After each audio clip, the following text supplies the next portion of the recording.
whatever reason I missed your hand, please do unmute yourself and just speak up, because I can't see everybody. Even if you try and put your hand up on the video, I might not see it.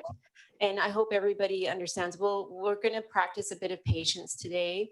And if people miss something, if they weren't able to speak up before a vote is called, I hope everyone understands that we'll allow to back up, if that's okay.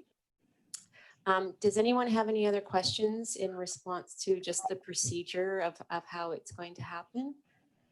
Director Lee is here in the room with me. Director Lee? So, Director Lee, can you click on your mic, because the folks on Zoom won't hear you if it's not okay, on. I'm participating in person. I'm not on Zoom. I'm just going to put my real hand up when I want to speak. And I hope that. Did everybody hear that? Is Director Lee's mic okay? That was pretty faint. Maybe Director Lee, if you can move the mic like right up to your mouth. Yeah. And were there any other questions about procedures? Director McKenzie, I have a question. How do I find the hands here? If you can look up, if there is a panelist or participants icon on your top right, are you on an iPad? Yep, and I'm on the participants. On that, usually as a drop-down menu, there's a raise hand. 3 dots on the bottom right, get me to it. 3 dots on the bottom right. Yeah, the bottom of my list, I have invite, mute me, and then I have 3 like more dots. And then there's a raise hand option there, but I'm on a different computer too. See, I see Director Cornfield's raise hand. Alternate Director McKenzie, did you find it? I see raised hands on 3 members, but the bottom of my participants list, it just says view full attendee list, and then it says invite. There's no other menu, like a 3-dot menu. There. It should show invite, mute me, and lower hand. Well, or raise hand. Okay, we see it. Yeah, I don't either, Brad. Okay. You saw my raised hand? I do, yeah. Thank you. Okay. And just in case we have some interference, if things are happening in your background, if you wouldn't mind muting your mic if you're not speaking, that way we don't get all the interference. Are there any questions? Director Morin, do you have a question? I just wanted to ask, now that we're recording, I'm assuming we're going to go back to restart. Yes. The meeting. Great, thanks. I just wanted to know if we're going over our voting procedures in this meeting, because I'm not familiar with how you guys are running it. Great question. Voting procedures. At the discretion of the board, or did anybody want to describe how we're going to do it? My understanding is that we will try and do a consent. So anyone opposed, rather than going through the full list of everyone to see what their votes are, we will try using that method just to see, to move things along, just because of the size of the group. And Zoom doesn't always allow us to get all the positive votes. It's a little bit easier doing the negative, kind of like being on a phone teleconference. I hope that's okay with everyone. Director Lee, did you? Yeah. Okay. And then I have alternate Director McKenzie. Do you still have a question? Nope. You guys solved it. Thank you. Okay. And then next I see Director Davis. Was that your one question? Yeah, I do have another question. I'm not seeing a chat function on this. No, we don't. There's no. No, there's no chat functions. Oh, okay. Yeah. And our actual votes, how are we doing that? Verbally or by raising a hand, or? You're going to, if you oppose a vote, yes, raise your hand, and then verbally, I'll ask for your vote if you are against, just to confirm. Thank you. Thank you. Great question. And Director Cornfield. I'm having trouble with my agendas. I can't get into anything but the open. There's only open. Oh, well, that's it? Yeah. Well, that could explain why I couldn't get the others. Great. Easily solved. Okay. So with that, I don't see any other questions. We'll restart if that's okay. So I will call the Comox Strathcona Waste Management Board meeting of Thursday, June 25th to order. And are we okay to record? Okay. So in response to COVID-19 pandemic and in accordance with Ministerial Order 192, in-person attendance by members of the public is not permitted. If members of the public wish to provide input, they should contact the CVRD Legislative Services Department. Live webcasts and recordings are available at www.comoxvalleyrd.ca/minutes-agendas. This meeting may include participation by members of the board via electronic communication. In the event of an emergency, any of those who are here in person at the CVRD Civic Room will be gathering in the parking lot outside of the Civic Room. With that, we will move on to recommendation 1 regarding Ministerial Order M192. Move one. Second. Moved and seconded. Is anyone opposed to that recommendation? Hearing and seeing none, that is adopted. And recommendation 2, that the agenda be approved as presented. So moved. Second. Okay, moved and seconded. Anyone opposed to the agenda as approved? Hearing and seeing none, that is approved. And moving on, we don't have any in-camera meeting. So we'll move on to the Comox Strathcona Waste Management Advisory Minutes. Move adoption. For receipt. Second. Moved. And is that for both, or are we doing each individually? Sorry, who moved? Do it for both. And Director Adams. Director Adams has moved both. And sorry, And alternate Director Evans is seconded. second. Thank you. So moved and seconded that we adopt the minutes for March 26th and for June 11th. Is anyone opposed to the adoption of those 2 minutes?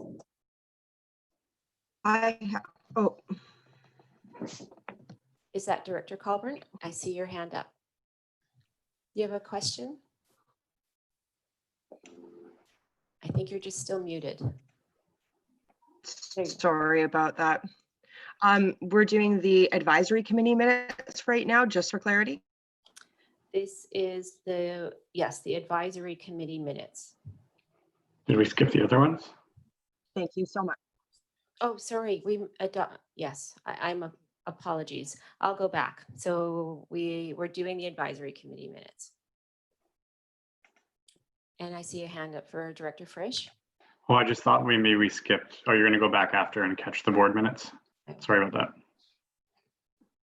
Okay, so on advisory committee minutes, both of them, is anyone opposed to adoption?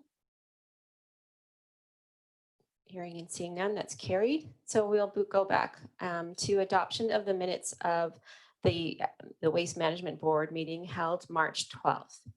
Move adoption of the minutes. Second. Second. Seconded. Any comments or questions? Is anyone opposed to the adoptions of the March 12th meeting minutes?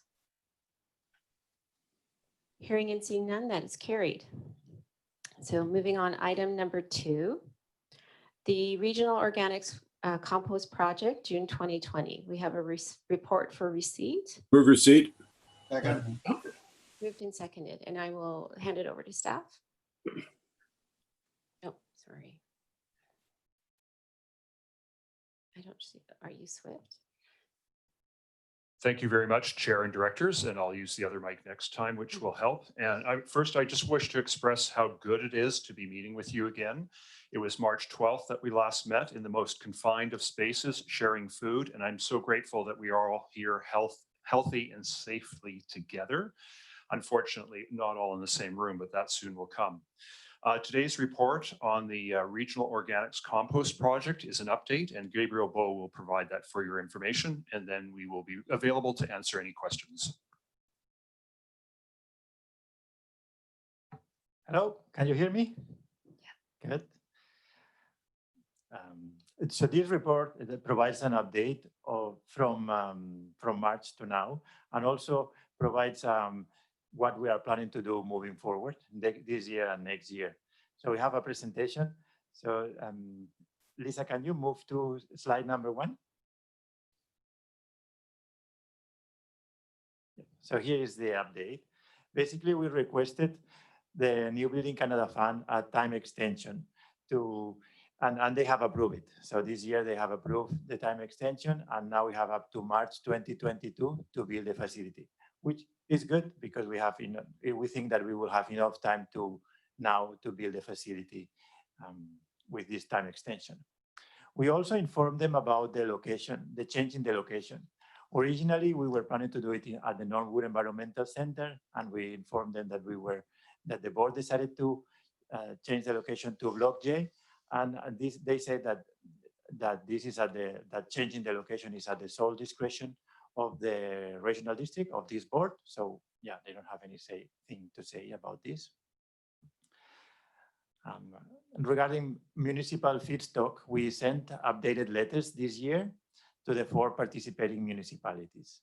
And we have received formal confirmation from Comox, Corney, and Cumberland, confirming that they will provide organic waste for this project.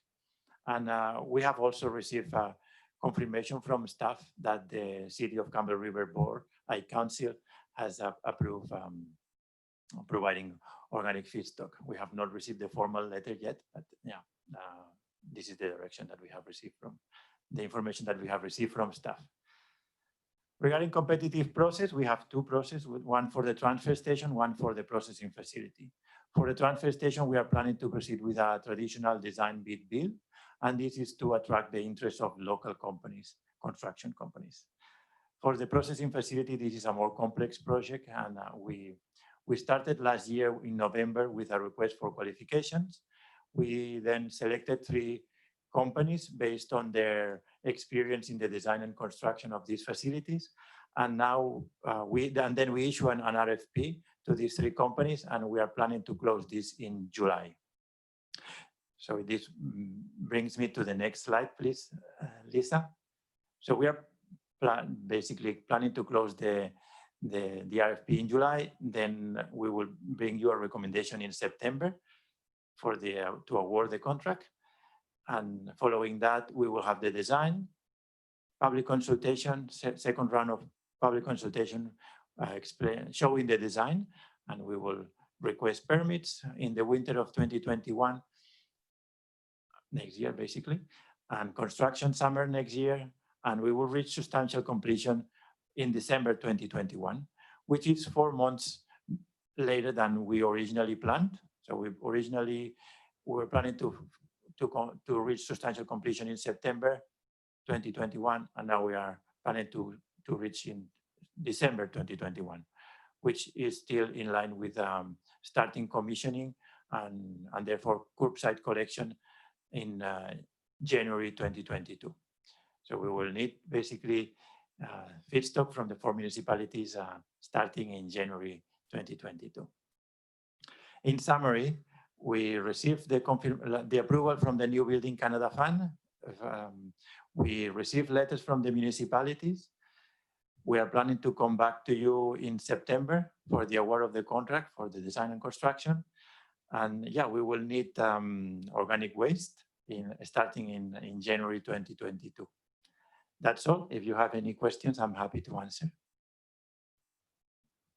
Thank you very much, Gabe. And I see Director Lee and Director Adams. I'll recognize Director Lee first, if that's okay. Thank you. My question is, do we have any idea about who will do the curbside collection and at what cost to each residence? So this through the chairs to the board, this is a decision that each municipality will have to make. And so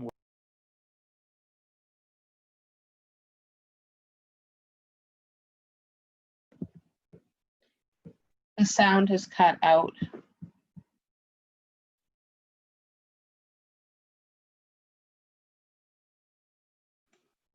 Yeah, I have no sound either. Looks like the Civic Room is muted, their mic. Try that again. sorry for that. Can you hear me now? Okay. Good.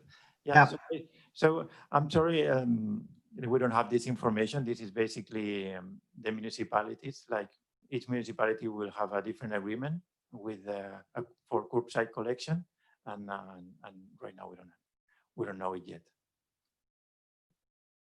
Okay, Director Adams.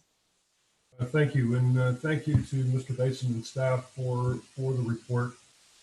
In looking at the award recommendation for September 2020, just to pose a question to staff, knowing that the timelines are getting shorter and shorter and shorter with some of the restrictions that we've had to work under, I'll just put it out there for your consideration of whether, as soon as we get the contract RFPs back, whether you would want to consider a special meeting of the Comox Strathcona Regional Solid Waste Board to make that award, just to get you as much time as possible. Did staff hear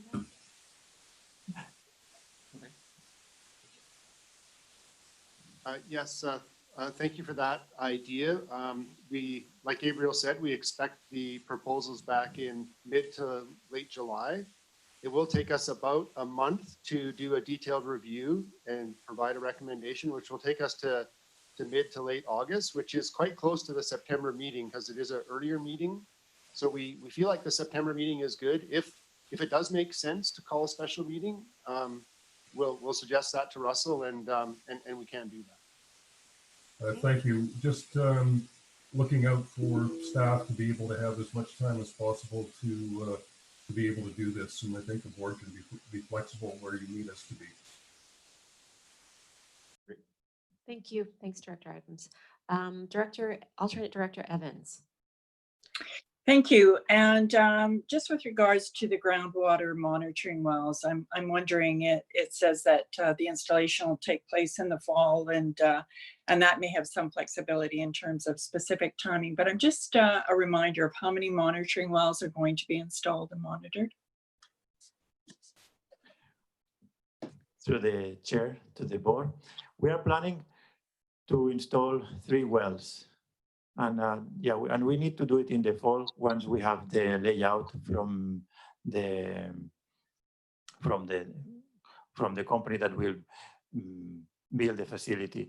So in order to avoid interfering with the location. So yeah, basically three new monitoring wells. Okay, thank you. And Director Cornfield. Thank you.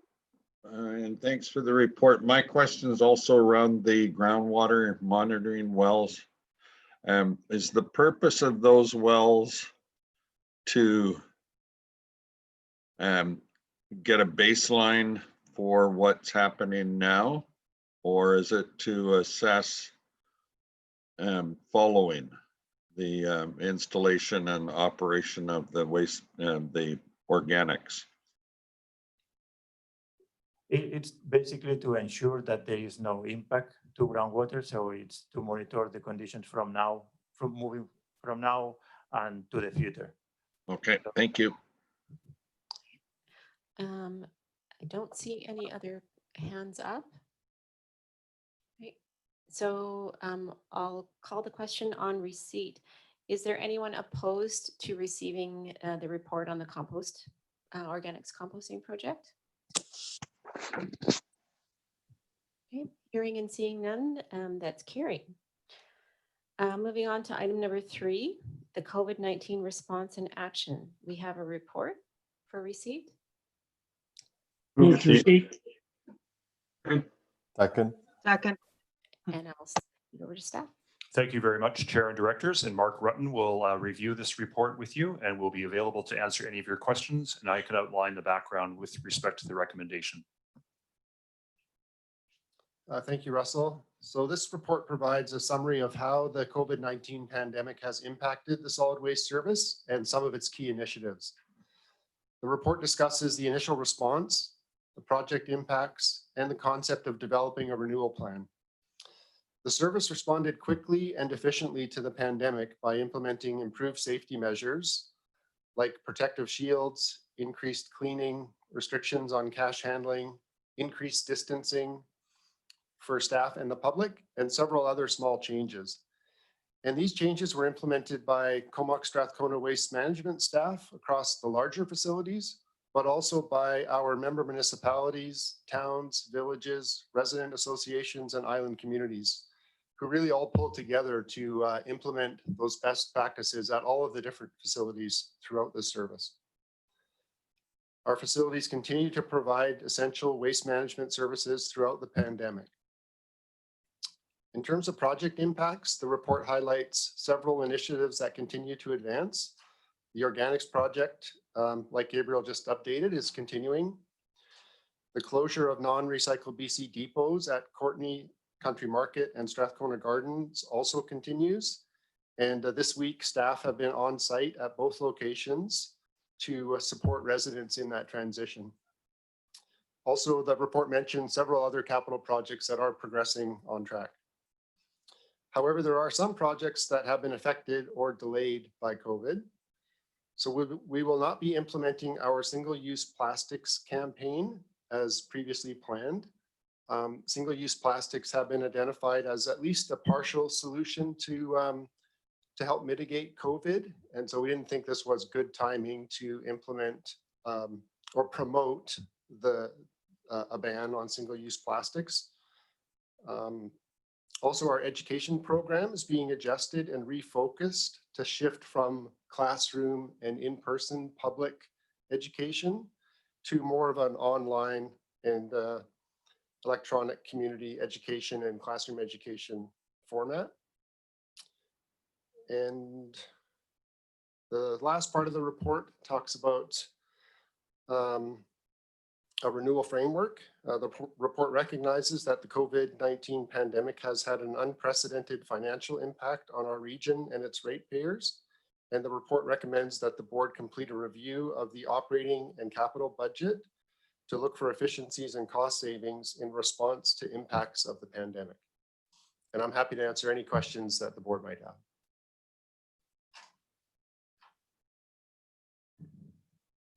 I'm waiting for hands. I don't see any. Director Lee, are you okay? Yeah. Oh, there we go. Alternate Director Bissinger. Yeah, thank you for the report, Mark.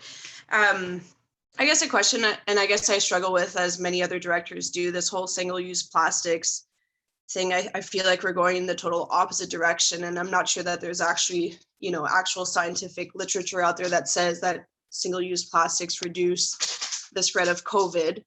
And I'm just wondering, the impact of all those like styrofoam takeout containers. I feel like we've gone worse than it was before, like the impact of that on filling up our landfills even faster at the moment. And I don't know if there's any lobbying we can do with, I don't know if it's the provincial government in order to actually, get the facts about this whole single-use plastics and styrofoams for COVID, or, I feel like we're kind of stuck and we're being, shoved information down our throats, which might not even be true or accurate. So I'm not sure what your thoughts are on that, but in my mind, I feel like we're regressing rather than progressing when we have so much waste right now with, takeout and wipes and everything, grocery bags. It's just clogging up the system right now. It seems like it anyway.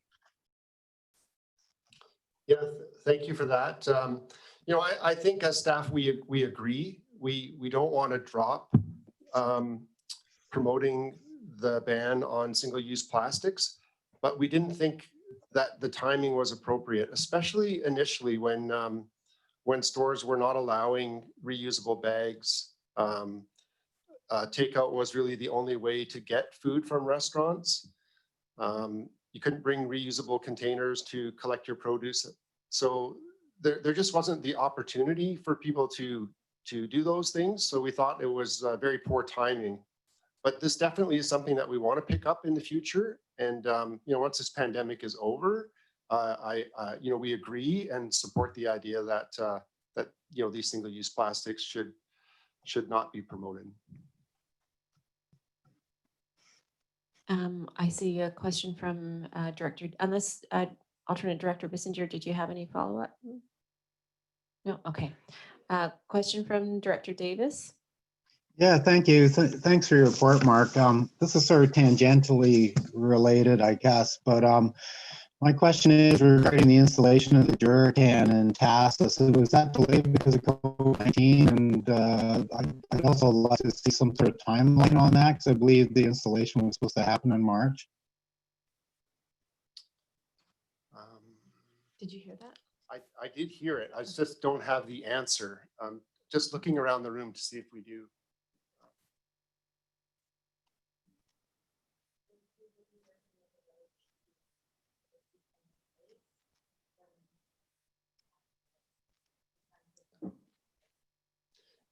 Okay, thanks. We do have some staff here that are more knowledgeable about that particular project. So Stephanie's just updated me that we will be working with the village to implement the CCAN and the composter. Do you have an idea of timing, Stephanie?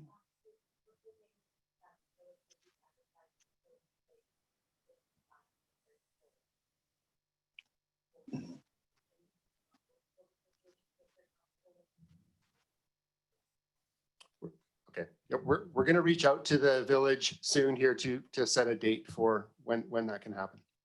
Okay, thanks for that. My staff will be following up anyway. I was just talking to him this morning and he didn't have an answer either. So thank you. Okay. Thank you. And Director Arbor.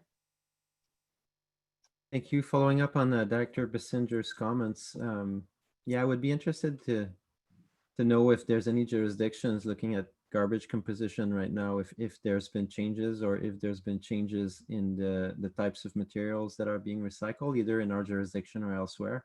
I did see in the reports that, our revenue for fees and stuff is down 10%. I'm not sure if that means that garbage overall is down 10%. Maybe that can be addressed later over the last few months.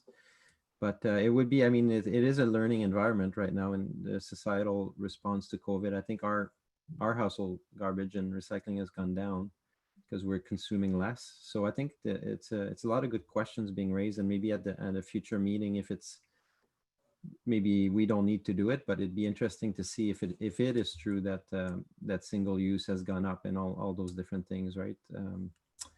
So yeah, a good comment anyways.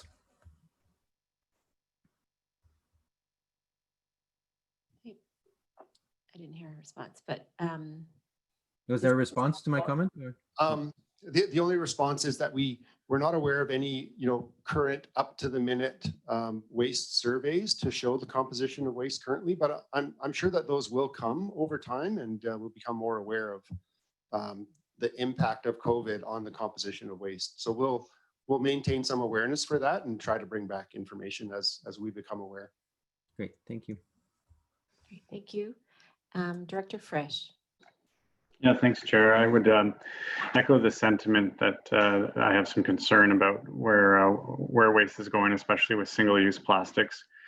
And while I understand that it might be worthwhile to give a little extra time on our past plans, I don't know that we need to set in stone that we're going to wait for this emergency to end to start implementing that. And I think we will see businesses starting to adapt, and we probably already have. And that in the coming months, it may be appropriate to get that going again. Would staff tend to agree with that, or what are your thoughts? Yeah, I think in general we agree. It is important to get the support of the community. So I think the timing is important. I have seen things lightening up, and the local grocery store allow reusable bags now. But yeah, I think we'll we'll just try to respond appropriately, work with our communications department to gauge when the community is ready to receive that information. And Yeah, I'm sorry. No, go ahead, please.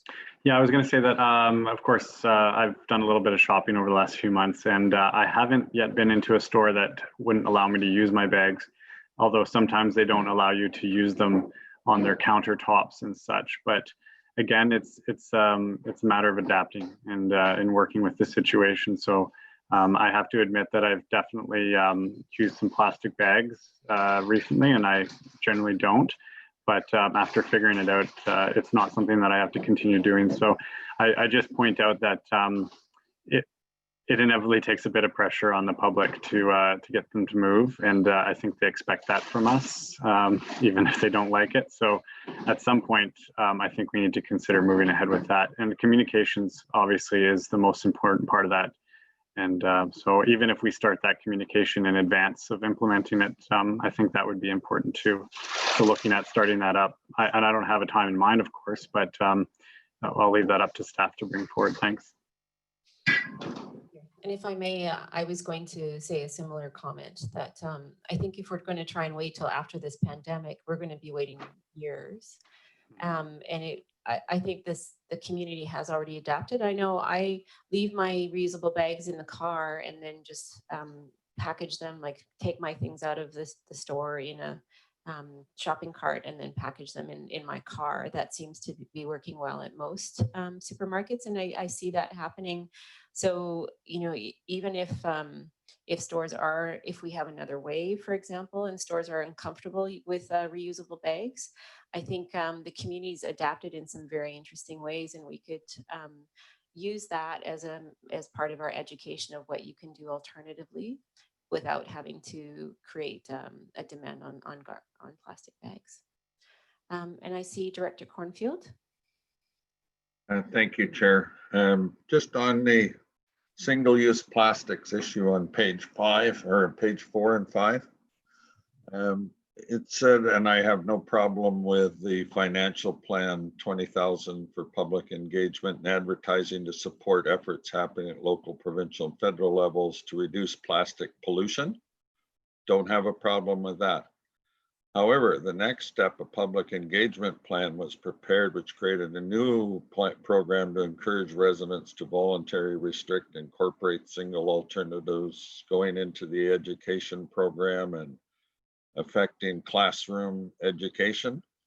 And when we as a board, I don't believe, have ever passed a resolution to restrict single-use plastic bags. I know that there is communities in our service area, particularly in the valley, that passed that, but we did not pass one in Campbell River to reduce single or to restrict or eliminate single-use plastic bags. And there's a lot of more discussion that's required before we go running down the road. It's such a small percentage of our waste stream.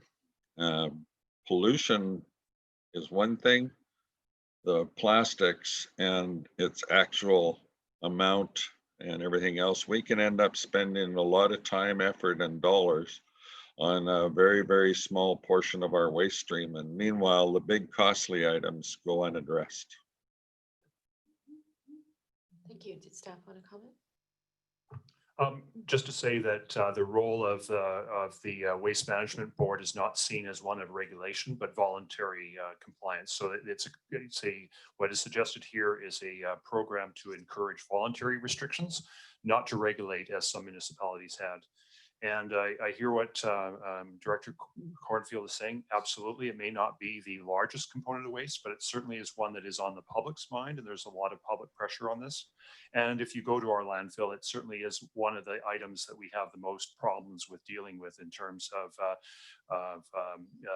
the wind and debris that's spread across the landscape, and our obligations to maintain it or otherwise. It's those single-use plastics that give us a lot of problem on the site itself. Thank you. Director Lee, did you still have a question?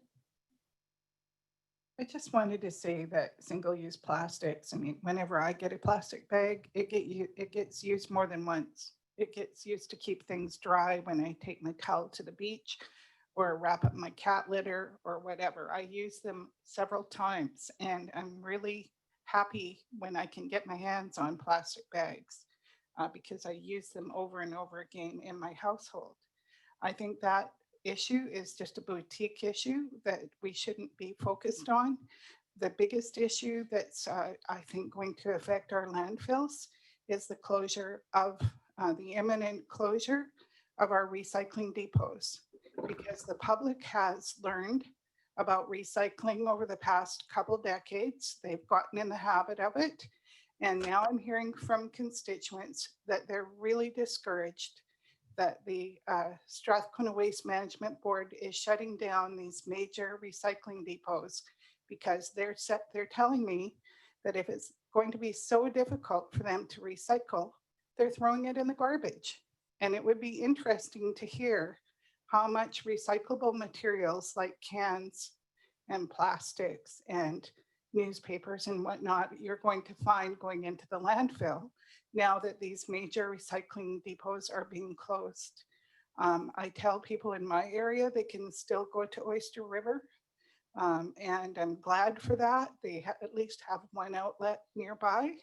But if we're going to make it so hard to recycle, people are not going to do it. And I don't think the blue box system handles the volume that you see in those recycling bins at the Sportsplex and at the Strathcona Gardens and Courtney Country Market and whatnot. We're going to see a huge influx of garbage that's composed of recyclables. And that's a real shame to me. I think it was a lack of foresight on our part. Thanks. Okay. Director Colburn.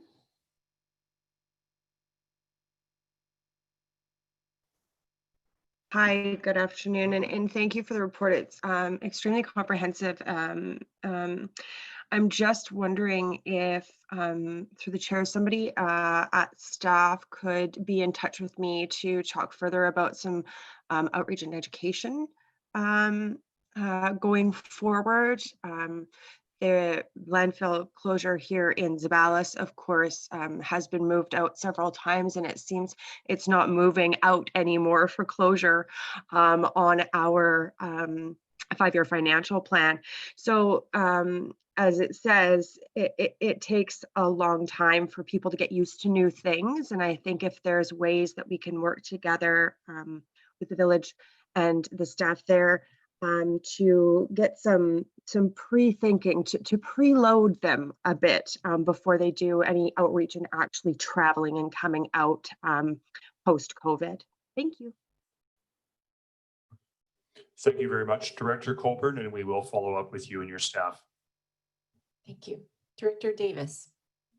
Yeah, I don't want to belabor the plastic bag issue too much, but one suggestion that could be incorporated in a public outreach and education is like what I do when I go to a grocery store is I bring a rough tote and a cooler, and I just take everything out and put it in those and avoid using plastic bags. So that's just a suggestion. It's something that can be put into the education component.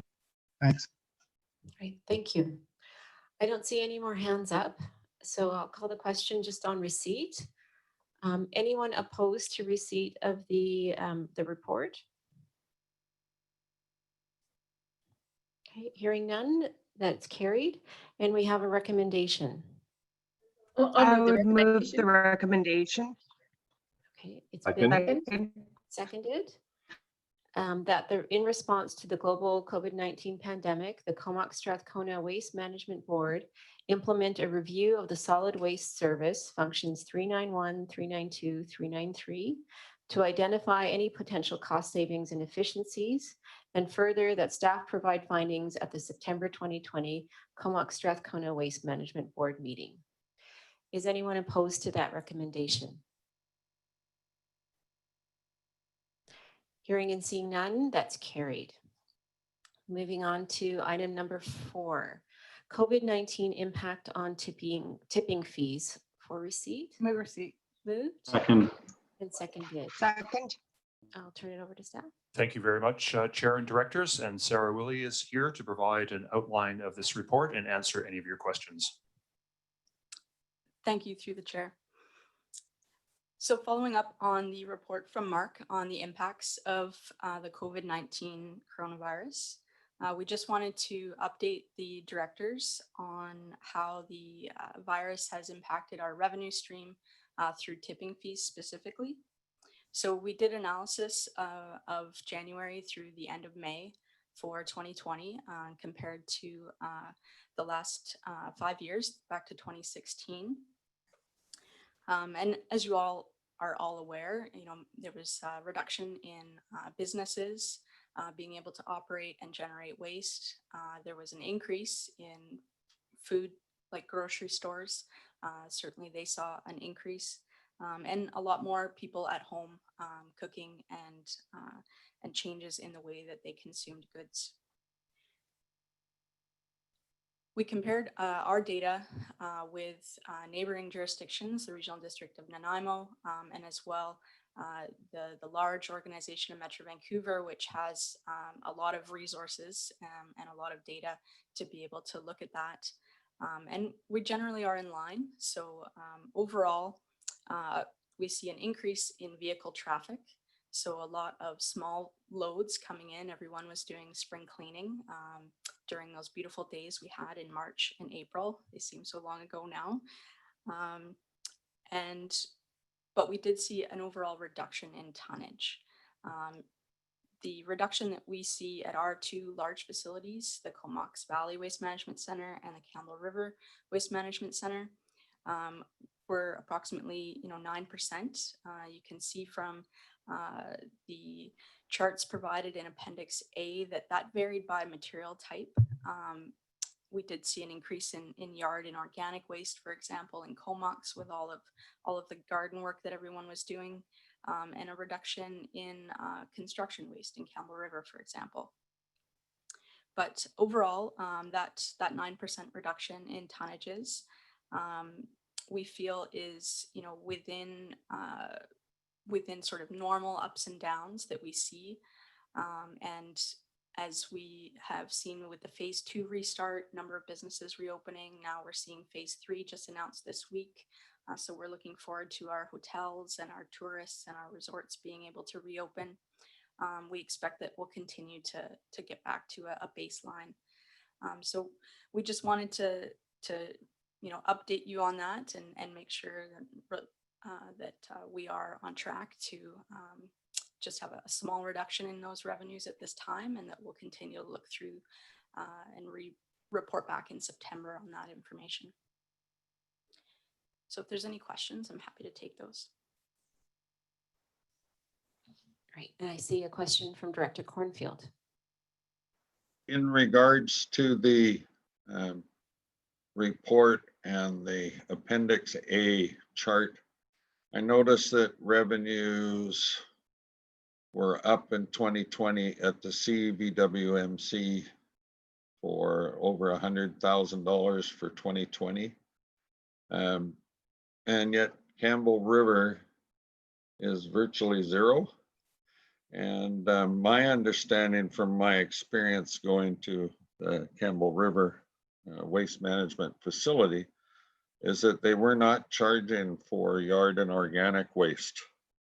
Is it the same? Is that why the revenues are so decreased versus Courtney? Do they charge to dump off organics and yard waste at the Comox Valley landfill, Pigeon Lake?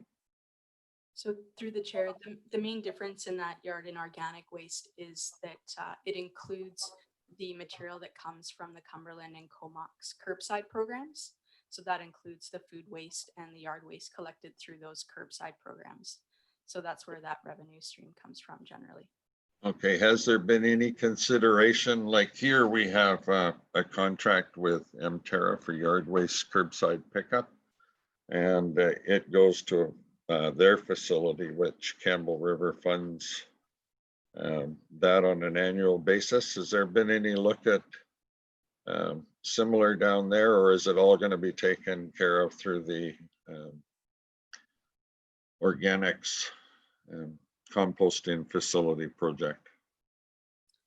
My understanding is that yard waste will be incorporated within the feedstock of the organics facility when it is built.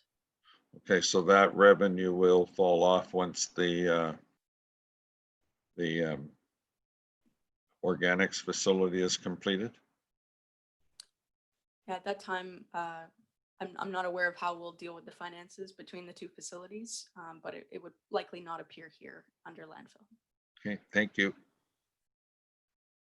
And I see Director Lee.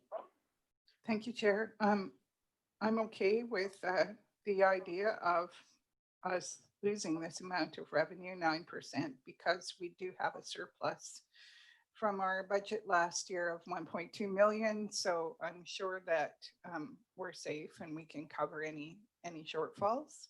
Plus, we have an added benefit of not filling up the landfill as quickly, which is worth money.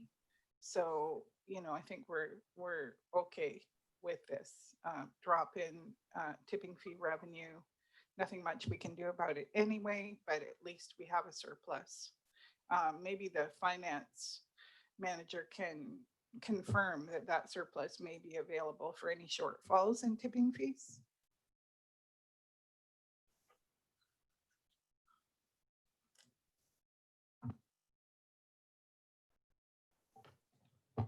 Through the chair to the director. So yes, we will certainly take a look at that as we get closer to the end of the year. Right now, that surplus obviously has been booked within the financial plan. And so as part of the renewal assessment, we'll certainly take that into consideration as well. Great. And Director Babchuk.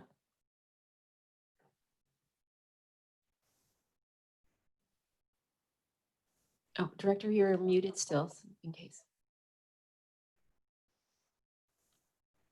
There you go. Can you hear me now? I'm sorry. So I'm assuming that the report that's just been given to us now will be incorporated into the bigger report that's going to come back of the last motion, the methodology in regards to, you know, we're looking at for the COVID-19 efficiencies and whatnot. So although there is a shortfall in revenue, there may have been some efficiencies elsewhere that that may have made that up. So we could be seeing sort of a wash in there when we get that other report back in September. Is that correct? Through the chair, that's right, Director Babcock. It will be a more comprehensive review that we'll see how this fits into the larger picture. Super, thank you. Great. I don't see any more hands up. So I'll call the question on receipt. Is anyone opposed to receiving the COVID-19 impact on tipping fees? Hearing and seeing none, that is carried.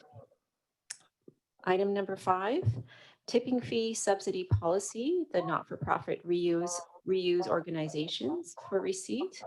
Move receipt. Move receipt. Thank you. Moved and seconded, and over to staff. Thank you very much, Chair and Directors. And Stephanie Valdell has joined us at the table to present this report. There is a recommendation, and she'll be available to answer your questions. Good morning through the CAO to the Chair and Board. Today I will present a draft nonprofit reuse subsidy for your consideration.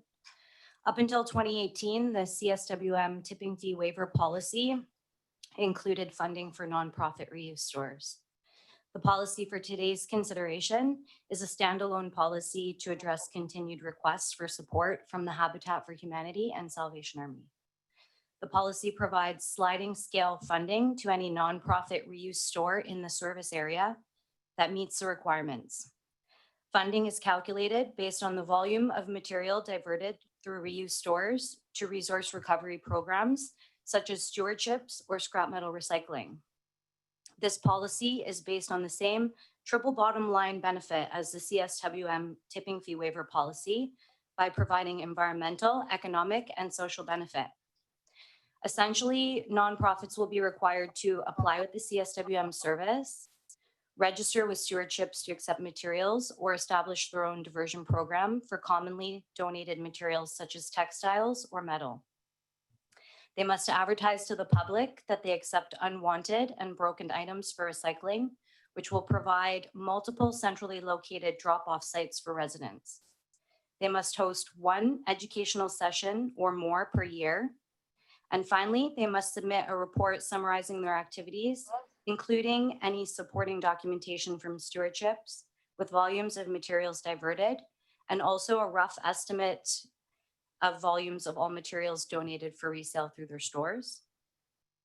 The policy can be a useful tool in increasing diversion in our service area, providing additional educational opportunities to the public on resource recovery, all while driving residents to reuse stores to promote a more circular economy.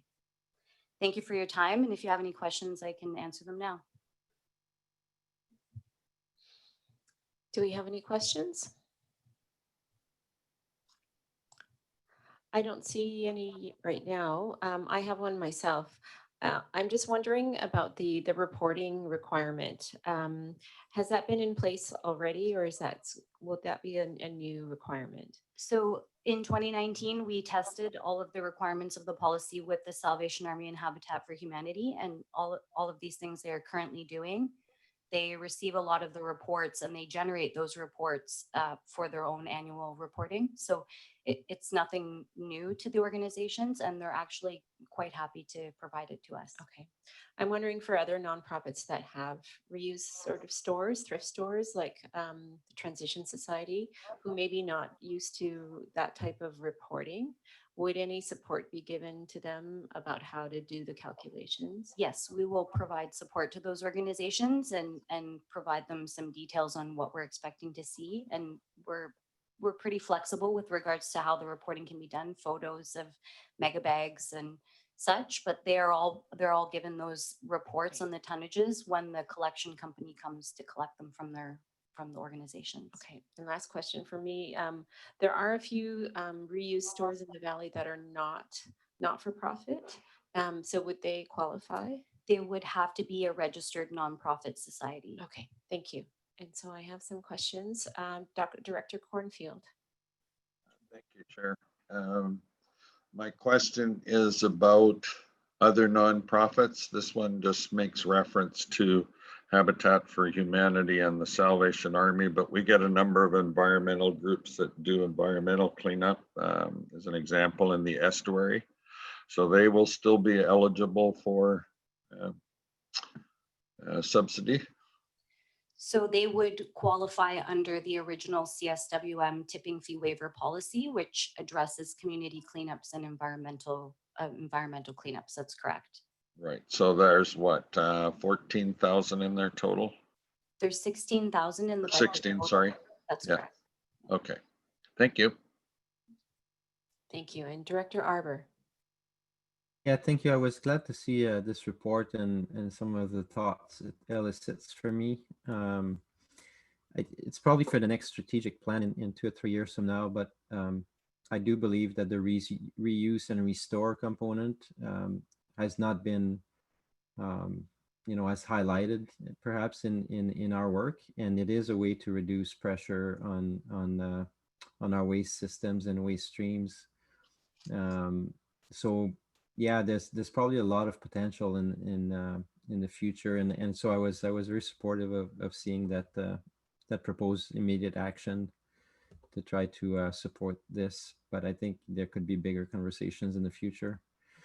I was a bit inspired by a recent video where Nanaimo RD was profiled, and Ben Gesselbracht, and they're a bit ahead of us on the heading towards what they're trying to head towards, zero waste. So anyway, something to think about, and this is a small step, but I think it's I certainly value it. Thank you. Thank you. So I don't see any more hands up. I will call the question on receipt. So on receipt on the tipping fee subsidy policy, is there anyone opposed? Hearing none, that's carried, and we have a recommendation. Move the recommendation. Director Lee. Second. Moved and seconded. That the Comox Strathcona Waste Management Board approve the tipping fee subsidy policy attached to the staff report dated June 19th, 2020 to assist eligible organizations with waste diversion efforts. And finally, that the Comox Strathcona Waste Management Board increase the current tipping fee waiver budget by $9,000, allocating a total annual tipping fee policy budget of $25,000. Is anyone opposed to that recommendation? Hearing and seeing none, that's carried. Thank you. Moving on to item number 6, Waste Management Centers Statutory Holiday Closure Update. Motion receipt. The report. Move receipt. Okay. And moving over to staff. Thank you very much, Chair and Directors. And Jessie Lee is here to present this report for you and answer any of your questions.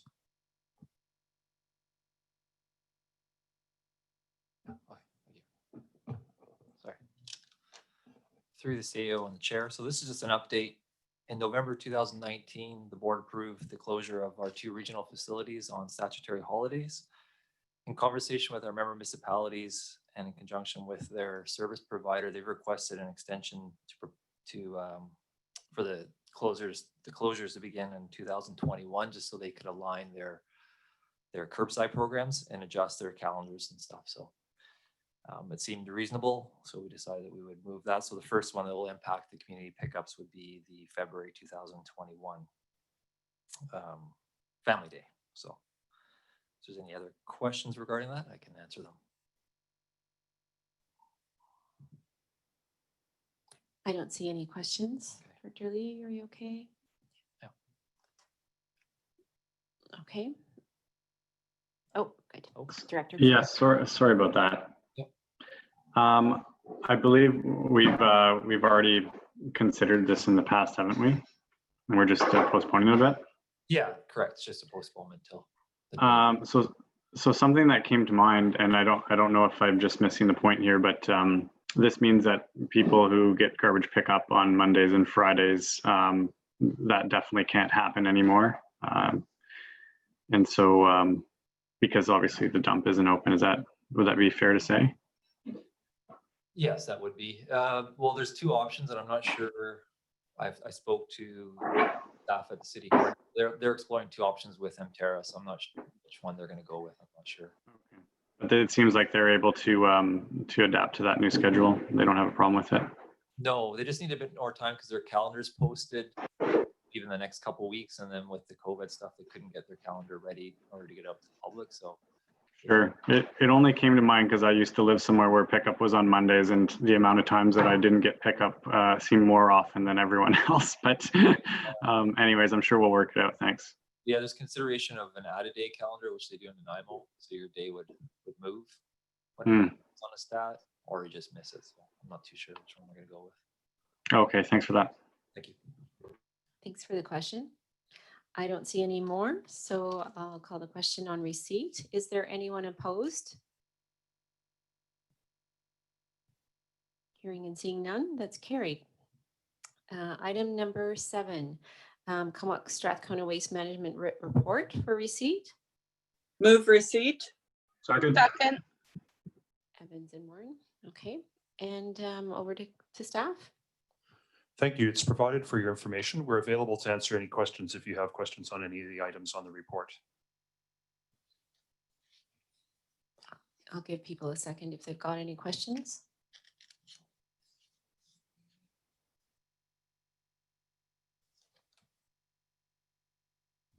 Okay, I don't see any. So on receipt, is there anyone opposed to receiving the management report? Hearing and seeing none, that's carried. We're going to move on now to new business.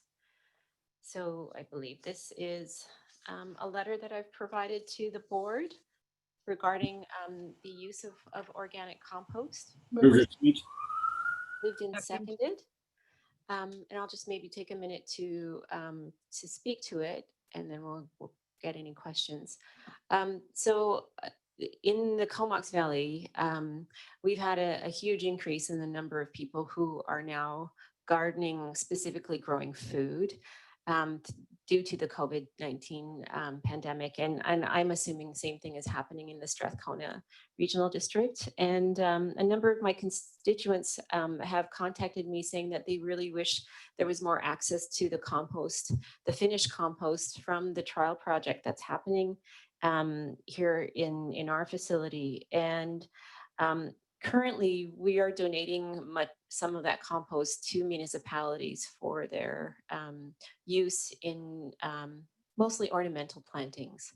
So the letter asks that we have a look at that and reevaluate and hopefully provide more of that compost to residents who are growing food. And a subsequent letter is also going to the Liquid Waste Management Board, asking that Skyrocket be made available to municipalities.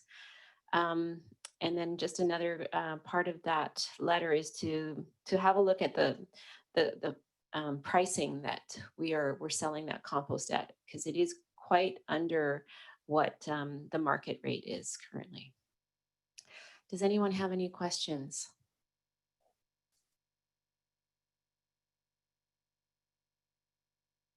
We're okay? Oh, good. Director Morin. Great, thank you, Vice Chair Muir. Yeah, I just wanted to throw my support behind this. I know other local governments are providing incentives to folks to do food gardens and to be more sustainable, especially with perhaps another wave of COVID coming. They're providing things like seedlings and things like that, or programs that really support this endeavor. So I think it's a great idea, and I agree with the points in the letter that you've outlined. Thank you. Thank you. And Director Colburn.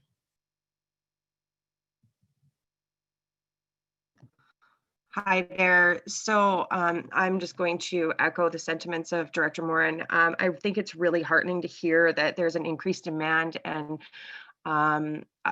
goes in hand with so many things, with food security. I think that any way that we can promote this is definitely a good thing. Great, thank you. I'm just going to reiterate that at the end of the letter that there's an ask that staff bring forward a report providing a price evaluation and other relevant considerations respecting the finished compost material from the organics collection pilot project. So question to staff, that will appear on a management report, or do we have an idea? Yeah, so if this is adopted, the management report is the reminder for you and ourselves that it's a request, and I would expect we should be able to turn this around and get something to you by the next meeting in September. Thank you. Director Cornfield. Just to clarify, this will also include the cost of the program, which I believe is subsidized. Staff are nodding. Yes. Okay, thank you. Thank you. So it is subsidized, correct? Yes, the tipping fee for combined food and yard waste from the village and the town of Comox is $45 a ton, I believe. So that is subsidized. Okay, and so that'll affect selling prices as well, right? Yeah, the report, we haven't discussed exactly what this report would include, but I think some financial analysis of the cost of providing the pilot compared to the revenue that we generate will be included in the report. Good, thank you. Great. And is Director Colburn's hand back up? Or she just Director Colburn, sorry, is your hand still up, or a new question, or was that the old one?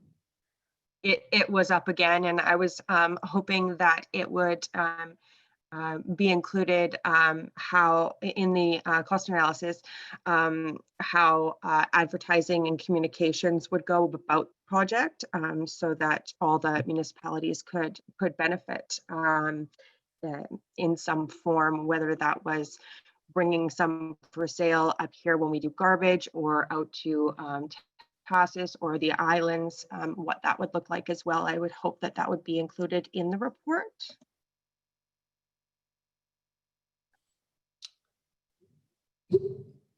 Yeah, I think the report will discuss how the product could be utilized for the, for the production of food and how it could be distributed to maximize that across the surface area. So some thought will be put into that also.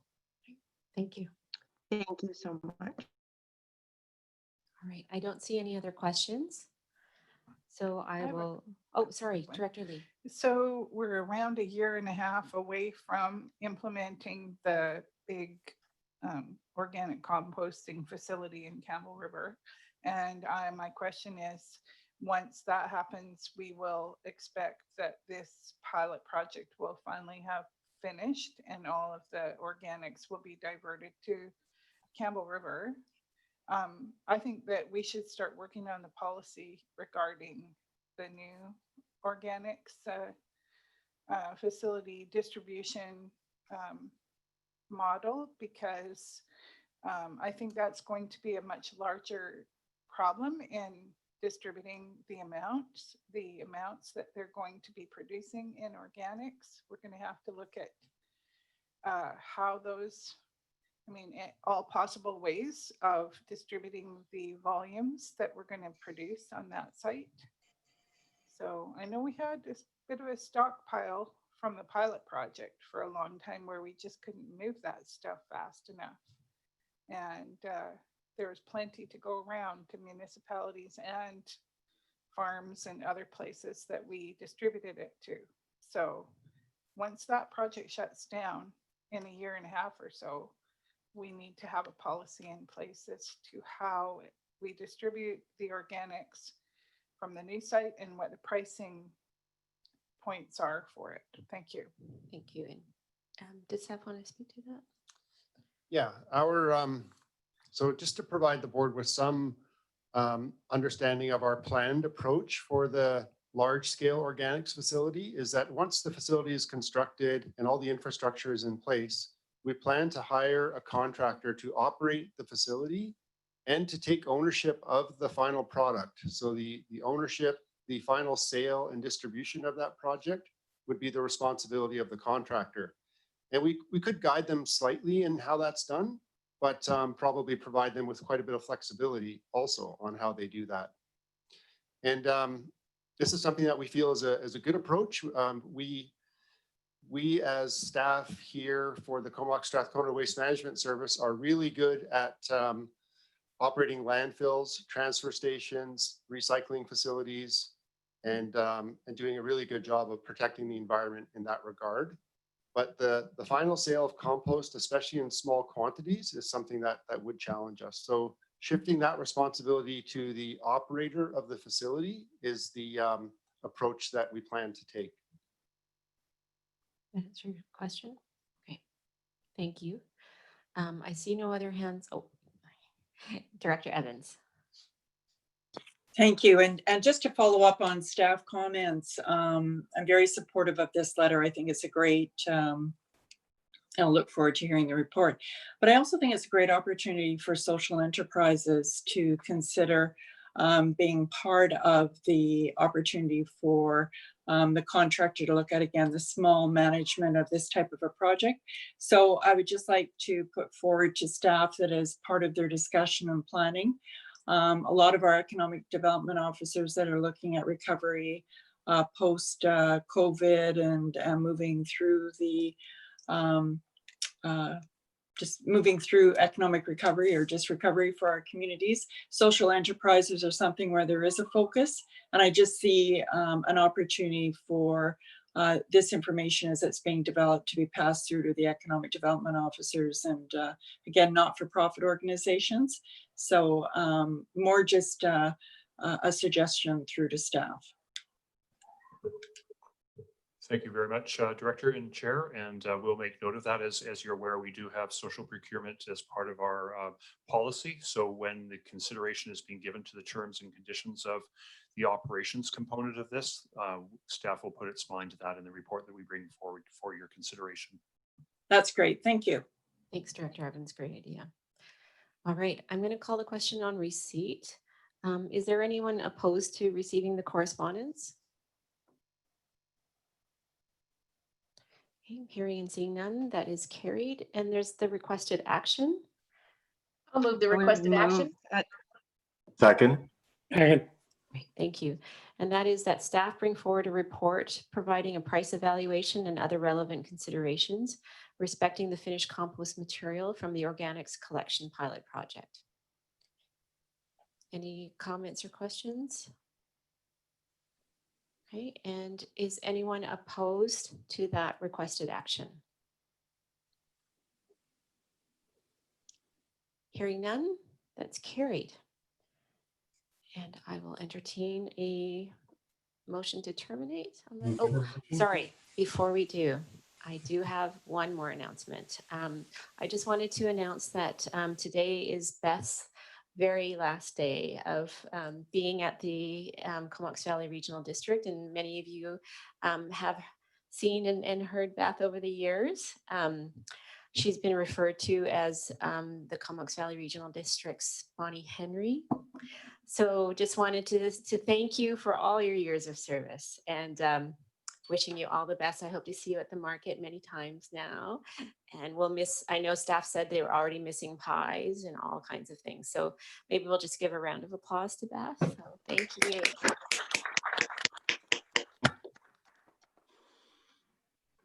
Great, thanks. And on that, I'll entertain a motion to terminate. Move termination. Second. Seconded. Anyone opposed? That's carried. And thank you, everybody, for a great meeting. And I know it took a little while and to get used to, so much appreciated for all your patience. Thanks, Chair and staff. Thanks, Bye. Chair. Good job. Thanks, Chair. Until next time. Thanks, everyone. Thanks, care, all. everyone. Enjoy the rest of the day. Great job, Arzina. Have a great Be day. safe out there. Yeah. Good job. Thank you. Thank you.